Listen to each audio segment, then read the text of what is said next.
Hi guys, here we are back again with Chapter 6 in Strategic Management, which we were talking about before, so strategic planning, how exceptional managers realize a grand design. Okay, let's start out here. What is an effective strategy? This idea of strategic positioning. Michael Porter is one who came up with it, and attempts to achieve sustainable competitive advantage by preserving what is distinctive about a company. So it's this idea of performing different activities from rivals or performing similar activities in different ways.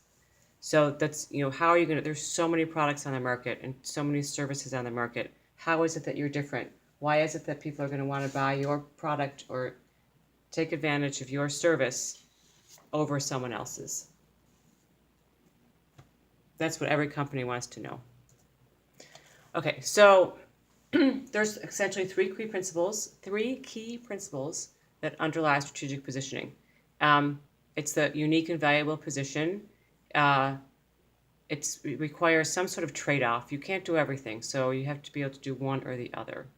And you have to make sure that there's a strategic fit, that everything kind of makes sense and goes together. So that, for example, if you're a food company, you're not going to all of a sudden start producing baseball caps. So this idea of few needs, many customers, it's a strategic position that can be derived from serving a few needs of many customers. For example, Jiffy Lube provides only lubricants, but it provides them to all different kinds of people with all different motor vehicles, all different kinds of cars. So few needs, but many customers. So just that one item, but they do it for a variety of people. Broad needs, few customers. That's this idea of serving the broad needs of just a few customers. For example, wealth management and investment firms. Bessemer Trust focus exclusively on high net worth clients. So they only have a few customers that fall into a specific group, but they provide them a lot of different services. Then broad needs, many customers. That would be a sort of a national movie theater operator. Carmike Cinemas operates only in cities with populations of fewer than 200,000 people. So that gives you an idea about what would be done. Okay, so let's take a look at the strategic management process. Establishing the mission, visions, and values. We've talked about that in the last sentence. We assess the current reality, formulate the grand strategy, implement the strategy, and maintain strategic control. These things are very similar to what we talked about with planning, but I can't overemphasize the importance of following through on them and following this process. Okay, so just going ahead and come up with a mission statement. I talk about mission, vision, value. So you want to know if you can answer these questions. Who are your customers? You want to make the mission statement says, who are your customers? What are our major products or services? What's our geographic area? What kind of technology? How committed are we to economic objectives? What are our basic beliefs, values, aspirations, and philosophical priorities? What are our major strengths and competitive advantages? What are our public responsibilities, and what image do we wish to project? And what's our attitudes towards our employees? That's what you talk about when you're establishing the mission statement. Mission, of course, is who we are. The vision statement, of course, is who you want to become. So the characteristics of a good vision statement is an organization's vision, its long-term goal of what it wants to become, expressed with a vision statement, which describes long-term direction and strategic intent. So is it appropriate for the organization and for the times? Does it set standards of excellence and reflect high ideals? Does it clarify our purpose and direction? Does it inspire enthusiasm or encourage commitment? Is it well articulated and easily understood? Meaning, is it well articulated, said in a way that people can understand and appreciate and its most efficient way? And is it unique? Does it reflect the uniqueness of the organization and what it stands for? And is it ambitious? Is it ambitious enough, or is it too ambitious? Okay, let's talk about the value statement. Organization's values are expressed in a value statement, which describe what the organization stands for, its core priorities, the values its employees embody, and what its products contribute to the world. So you can go through all those things to this idea of what is important in terms of philanthropy, social responsibility. What is it that is important to the employee improvement, that kind of thing. Connecting with customers, with customer service. Okay, so assessing the current reality is this idea of basically sort of like taking a temperature of what's going on in the outside world. We talk about internal and external um, situation. What is it that we can accomplish given our abilities, and what is it that the customers are looking for? So how might you go about that? Competitive intelligence is this idea that trying to find out as much as you can about your competitors' activities, so that you can anticipate what they're going to be doing and react. You want to know your competitors as well as you know your customers. And there are different sources of information. It's a lot of public information, advertising, investor information, informal sources. You can do, um, uh, Google searches and that kind of thing. We talk about competitive intelligence in marketing as well. Okay, SWOT analysis, this idea of it's strengths, weaknesses, opportunities, and threats. Strengths and weaknesses are internal. Opportunities and threats are external. So it's also referred to as environmental scanning, looking at what's going on to detect some kind of early sign of opportunities or threats that are going to influence. So let's just talk a little bit about what might be included in that. So inside strengths and weaknesses are things that work processes, culture, the organization itself, the staff, product quality, anything that goes inside. Financial resources. Weaknesses, again, inside, also considered inside. Basically same categories as the strengths, but just the opposite side. So maybe you have a really great distribution system, or maybe you are able to source your products from really high quality vendors. Maybe you have extremely talented and capable employees with all sorts with excellent skills. Those will all be inside things. Or maybe you're lacking employees that have specific knowledge in certain areas, and you need to find those. Okay, so then external are things that are opportunities and threats. There will be things that they're part of the what's going on in the competitive environment, what's going on with technology, the economy, government, social trends, all that kind of thing. So, for example, if you were in the food industry, a trend would be toward organics. That would be a social trend. Or maybe if you're in the car industry, ride, services, taxi services, maybe it would be a change in governmental regulations in terms of ride-sharing services. So that kind of thing. Or, environmental regulations if you're in manufacturing. So let's do an example of a SWOT analysis. We'll look at a university or college. A strength which would be internal, would be the faculty, teaching and research, the students, loyal alumni who promote the school, interdisciplinary programs in terms of great academic programs. Weaknesses may be that you have limited number of programs in certain disciplines, let's say business. That you have, the teachers, there's high teaching loads, and so it's hard for the teachers to spend a lot of time individually with their students. There's not a lot of racial diversity. There's not enough technology, that kind of thing. Then external opportunities might be growth in local skilled jobs that they're looking for people to work in those jobs. That maybe you have a lot of equipment that can be used that the colleges have received. Minority population is increasing, and so you can, opportunity for more diversity. And high school students taking college classes, so that, once they start, they're more interested in it. And then, maybe some threats would be the economy, enrolling high school, declining high school enrollments due to low birth rates, increased other colleges, certain funding opportunities, that kind of thing. So that would be an example of a SWOT analysis. Okay, so forecasting is this idea of predicting the future. It's really difficult to predict the future. The vision was what the projection for the future. Trend analysis is looking at things in terms of, looking at sales of athletic socks or over the past X number of years, or sales of fitness equipment or something like that. That would be looking at trends. How does that change? And then contingency planning is this idea of coming up with all sorts of different hypothetical future conditions, or, coming up with different scenarios. Well, if, this government regulation goes this way, then maybe people's purchasing of electric cars will increase, and so we should think about getting rid of our electric car, or our, gas-fueled cars, and only doing electric cars, that kind of thing.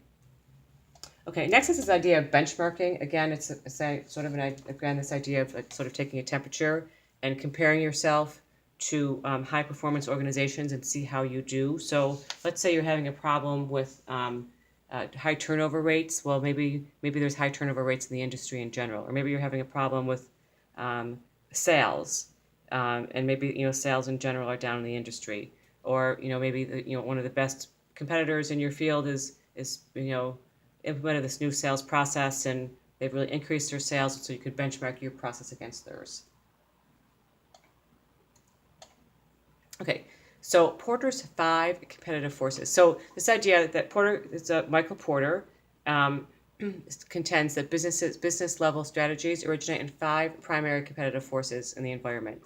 Threat of new entrants, which is new competitors.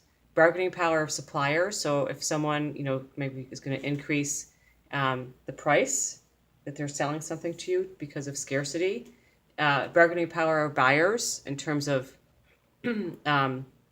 there's other options, so they can go other places for it. Threat of substitute products or services, and rivalry among competitors. All right, so formulating the grand strategy. This idea, it's the grand strategy comes after you've assessed the current reality, you've done your environmental scanning, your SWOT analysis, you've asked yourself those questions, that kind of thing, and it explains how the organization's mission is going to be accomplished. So you can come up with a variety of different strategies, common grand strategies. We're going to talk about those. Growth, stability, or defensive. So growth is expanding your sales, your revenue, market share, employees, that kind of thing. Stability could be like no significant changes because things are going well and you're going to want to kind of hold your own for a little while. And then defensive is this idea of maybe reacting to something in the environment that you have to be reactive instead of proactive. So an example, say, might be big sales numbers that have sustained the record business for years are really way down. And so it's hard to see how they could ever return to where they were even a decade ago. So that would be a defensive strategy that record companies need to music companies need to come up with alternative ways to distribute their music because of the fact that people do streaming now and that kind of stuff that they're caught off guard. Okay, so 4 competitive strategies. Cost leadership, keeping costs down. Below that of competitors in a target market, keeping the cost of the costs down, the cost of the product below those of competitors to try to target a market. Differentiation strategy, again, we talked about that in marketing as well, offering a product that are unique and superior value to your competitors, or focused differentiation. It offers products that are unique and superior, but to a narrow target market.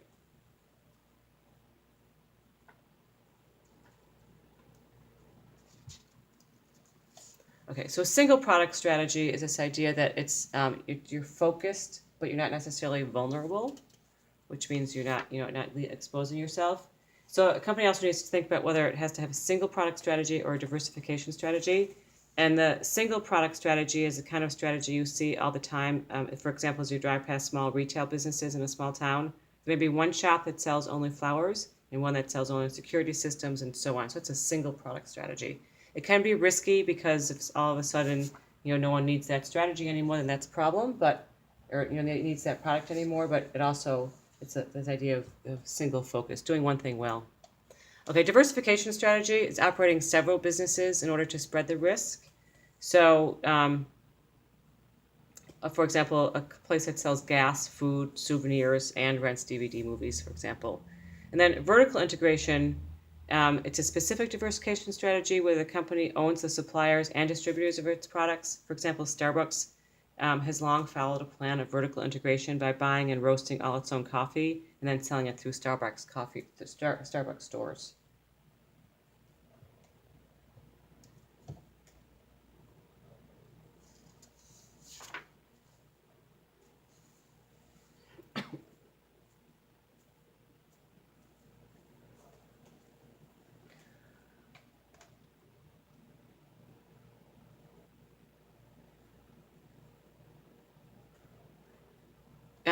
Okay, sorry about that.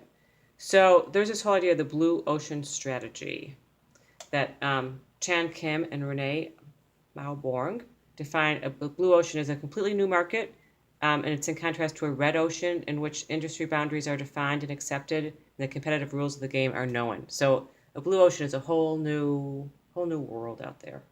So, example, there's just a couple of two ways to create a blue ocean. One is to invent a completely new industry, like for example, as eBay did when it created online auction industry, and as Cirque du Soleil did when it reinvented the circus by blending opera, dance, and athletic skill, and eliminating star performers and animals.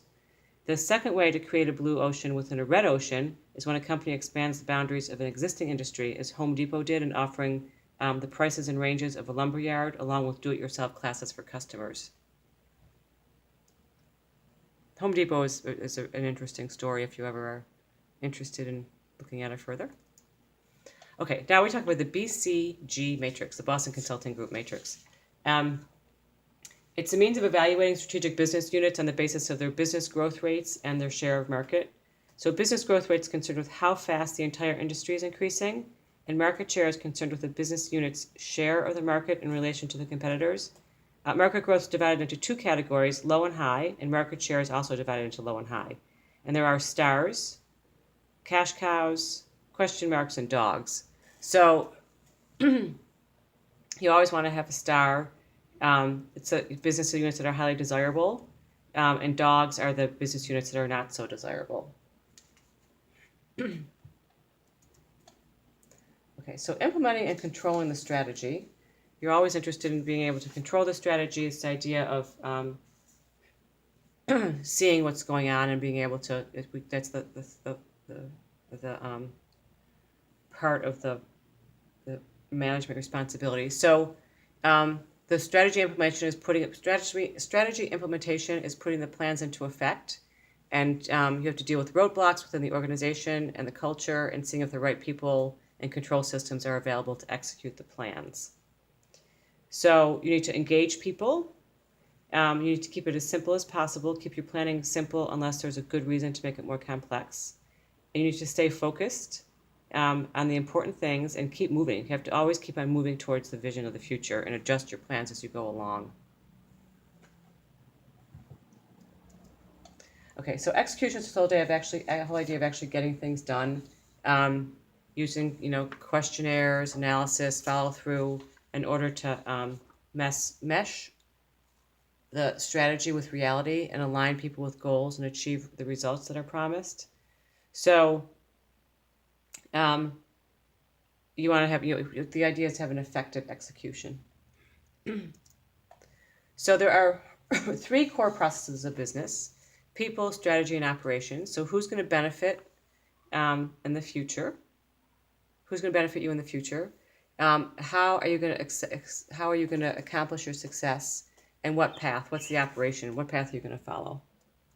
All right. So when you're doing the strategic plan, I want to ask about what questions you should address. And again, you can go through and read them, of course. What's the assessment of the external environment? That environmental scanning we talked about. It's important how much you understand your existing customers and markets. What's the best way to grow the business? Who's the competition? Can the business execute the strategy so you have the internal capabilities? Is it long-term and short-term? Is there a balance in there? What are the important milestones that you're going to reach? How are you going to measure where you are? Is it time? Is it profits? Is it increase in customers? That kind of thing. What are the critical issues that are facing you at the moment? And how are you going to make money on a sustainable level? So you want to make sure that that there's some sort of, again, it kind of goes back to this whole roadmap idea. So, excuse me, how are you going to know that you're getting where you want to go? What are those milestones? What are, is it reasonable? that kind of thing. Okay, and then building a foundation. You need to know your people in your business. You need to insist that there's a level of realism, that things are, we talked about realistic goals, that they're attainable. You need to understand what the goals and the priorities are so that everybody knows what's going on. You get into a business, there's all these people involved, right? And people get so involved in their day-to-day activities. And you need to make sure that there's everyone, people are empowered to make decisions on their own and they understand what the goals and the priorities of the company are.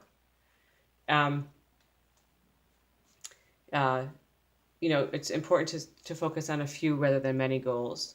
You follow through. You want to establish accountability and check on the results.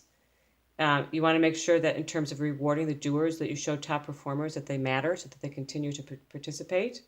You want to be able to expand people's capabilities in terms of developing talent and giving people the right tools and opportunities to do their work.